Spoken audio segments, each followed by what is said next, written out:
নড়াইলের সাবেক অবৈধ এমপি ফ্যাসিস্ট হাসিনার অন্যতম সহযোগী কবিরুল হক বিএম কবিরুল হক মুক্তি এবং আরেকজন আসামি মোহাম্মদ মোজাম্মেল হক, এবং এই মোহাম্মদ মোজাম্মেল হক আওয়ামী লীগের উপপরিষদের কার্যনির্বাহী কমিটির একজন সদস্য। তাদেরকে তদন্তকারী কর্মকর্তা গ্রেপ্তার করে সন্ত্রাসবিরোধী একটি আইনের মামলায় গ্রেপ্তার করে আজকে বিজ্ঞ আদালতে উপস্থাপন করেন এবং 10 দিনের রিমান্ড প্রার্থনা করেন। এই মামলায় রিমান্ড প্রার্থনায় বলা হয় যে আপনারা দেখছেন যে ইদানিং ঢাকা শহরের বিভিন্ন জায়গায় আওয়ামী লীগ গুপ্ত কিছু মিছিল করছে এবং জঙ্গি মিছিল করছে। সেই মিছিলের মাধ্যমে সরকারকে উৎখাত করার জন্য, দেশের স্থিতিশীলতাকে নষ্ট করার জন্য তারা চেষ্টা করছে। এবং এইভাবে গত 29 তারিখে গত 12/9/25 তারিখে একটি মিছিল, সেই মিছিল থেকে 5 জন আসামিকে গ্রেপ্তার করা হয় এবং তাদের থেকে কিছু মোবাইল উদ্ধার করা হয়।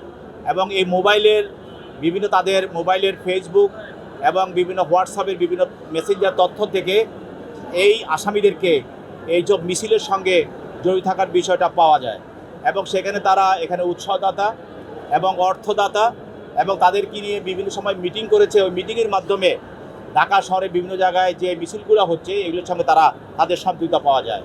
সেই জন্য তাদেরকে গ্রেপ্তার করা হয় এবং তাদেরকে গ্রেপ্তার করার পরে তাদের কাছে অনেকগুলো মোবাইল পাওয়া যায়। সেই মোবাইলের মধ্যে তদন্তকারী কর্মকর্তা মোবাইল দেখে মোবাইলের ভিতরে অনেকগুলো হোয়াটসঅ্যাপ গ্রুপ পাওয়া যায় এবং এই গ্রুপের বিভিন্ন 32 নাম্বার শেখ মুজিবুর নাম দিয়ে, হাসিনার নাম দিয়ে বিভিন্ন ধরনের গ্রুপ তারা তৈরি করে।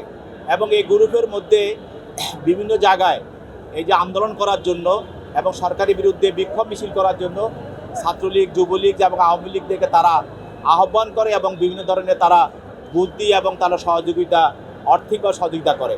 এবং মোজাম্মেল হক যে আসামি, তার আইডিতে এবং তার হোয়াটসঅ্যাপে এবং তার মেসেঞ্জারে এবং তার ব্যবহৃত বিভিন্ন গ্রুপে, হোয়াটসঅ্যাপ গ্রুপে সে বিভিন্নভাবে লেগেছে যে আপনারা জানেন যে নিউ ইয়র্কে যে আক্তার হোসেন এবং বিএনপির মহাসচিব সহ অন্যদের উপরে যে ধরনের লাঞ্ছনা করা হয়েছিল এবং নিক্ষেপ করা হয়েছিল আক্তারের উপরে, সেই বিষয়েও সে হোয়াটসঅ্যাপে তার বিভিন্ন গ্রুপে সে নিজকে দাবি করেছে যে সেখানে সে অর্থ দিয়েছে এবং সে সেখানে তাদেরকে সহযোগিতা করেছে।